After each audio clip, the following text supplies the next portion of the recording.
Perhaps someone has asked, why do we have Dover Day? The first answer that springs to my lips is because Dover has an interesting history stretching back to the 17th century. And here are survivals from that time to the present. Again, Dover enjoys sharing its treasures with its friends. Dover is old. Its oldest day as recorded was in the year 1683, when William Penn ordered it to be laid out as the county seat of Kent, the central one of the 3 lower counties on Delaware. The first Dover Day was held in 1932, and it has been held annually since then, except when prohibited because of war. On the first Saturday in May, annually, this year, May 6th, Dover opens its houses and gardens, its churches with early communion silver and gold records, its Quaker records and state archives, so that guests may enjoy them. The State House is the second oldest in the United States, although Dover did not become the capital till 1777, because the government then moved in to the old courthouse building. Annapolis State House is still older. Dwellings of pre-Revolutionary age are shown in later buildings, old treasures of Delaware, such as silver, glass, china, and other household furnishings. We have been told by experts that Dover excels in the early articles of household use preserved through several generations by careful Dover housewives. There were silversmiths and cabinet makers in this part of the colony before we separated from England. We do not intend, however, to tell you more of what we will show you. Come and see. A little time must be used, however, to express Dover's keen appreciation of the interest and courtesy shown us by neighboring towns and counties. The Maryland Garden Week comes the first week in May, but our neighbor just over the border, the county of Princess Anne, altered its date from May 6th so that Dover might go to her day and that the Maryland lovers of old things may come to Dover. Some of us expect to go to Princess Anne to visit their lovely places on Thursday, May the 4th. Don't forget that day. Then we acknowledge the cooperation of our neighbor Smyrna. Belmont Hall and Gray Box will welcome guests, and St. Peter's Church will be open. These are places you should not miss. And as they open at 10 in the morning, an hour before Dover's opening time, you may stop in Smyrna as you come here. This year we are especially inviting groups of students from our university, and special rates are offered them. Someone, a northern neighbor I think, said luncheon facilities are very poor in Dover. Well, after all, that's a compliment to Dover housewives and to their hospitable way of inviting visitors to come into their houses and have lunch. However, we believe you will find hospitality in Dover to your liking. Dover is the capital of one of the 13 original colonies, and it is the capital of the state that first ratified the federal Constitution. Dover is a living town today, the seat of the state government. It holds on to its old inheritance, and it keeps its flowery gardens gay and green, and its houses neat and cheerful. Come and see the old capital for yourself. Our people will welcome you in costumes of the past time. Dancing will be taking place on the green. The children will dance around the maypole as they have done in Dover on May Day for many, many generations.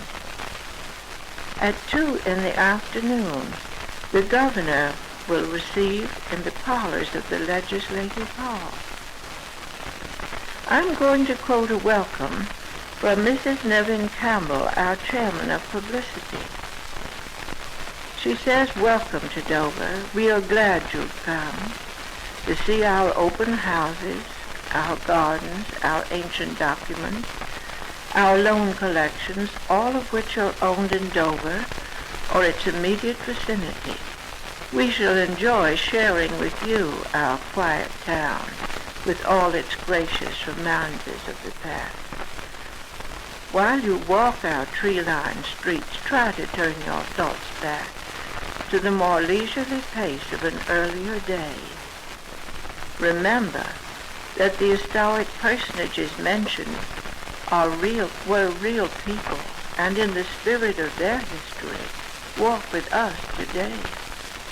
As true lovers of Americana, we hope you will find as much joy in our American heritage as we do. Just as we welcome you to our town, so will our governor. His Excellency, the Honorable Albert Powell, greet you on behalf of our state. And our honored guest, Hugh C. McClellan, British Consul General at Philadelphia, will bring us at that time a message from our sister city, Dover, Kent, England. In the name of the old friends of old Dover who have arranged this day, we bid you welcome, and we wish you a truly pleasant Dover day. You wish me to tell you something about the practical side? Tickets admitting the purchaser to all open buildings and gardens are to be had at the Bureau of Information and at open houses for $2.25, including the federal tax. Smyrna houses open at 10 in the morning, Dover at 11, and at that time the first maypole dance will be given on the green. Later there will be quadrilles danced in costume by young people in the various gardens. At the Wesley Junior College, there will be the crowning of a May Queen at 4 in the afternoon. Among the most interesting things to see, perhaps, are the old records in the Hall of Records, or the archives, down in the public buildings in Dover. Among them are the royal grants from the King to William Penn, and the very foundation of our legal right to Dover began when those documents were signed.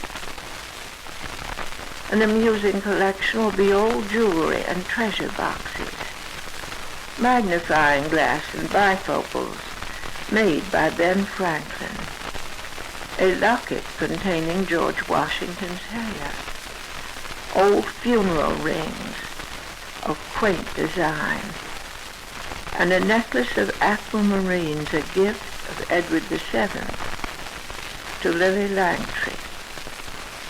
Treasure boxes including Italian ones of 1840, old Bristol cobalt blue glass, and enamel snuff boxes.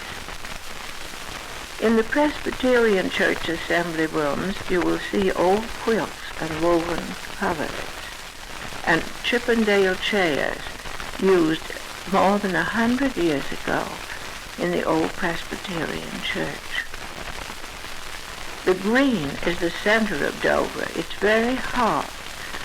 It was laid out by the order of William Penn, and in 1683, and here the early markets, fairs, and slave markets were held.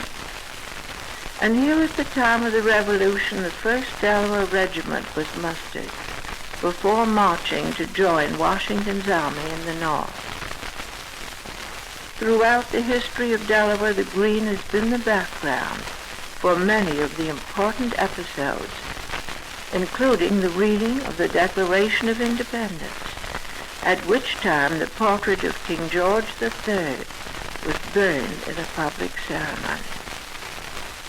At the close of the Revolution, many of the Delaware troops were mustered out here, and on January 23, 1800, John Vining, who was called the Patrick Henry of Delaware, delivered an eulogium on the death of George Washington.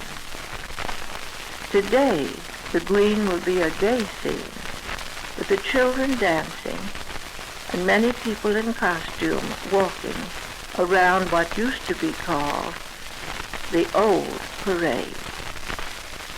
An early traveler spoke of this and said, on the east side of the parade stands an elegant state house built of brick. It gives an air of grandeur to the town.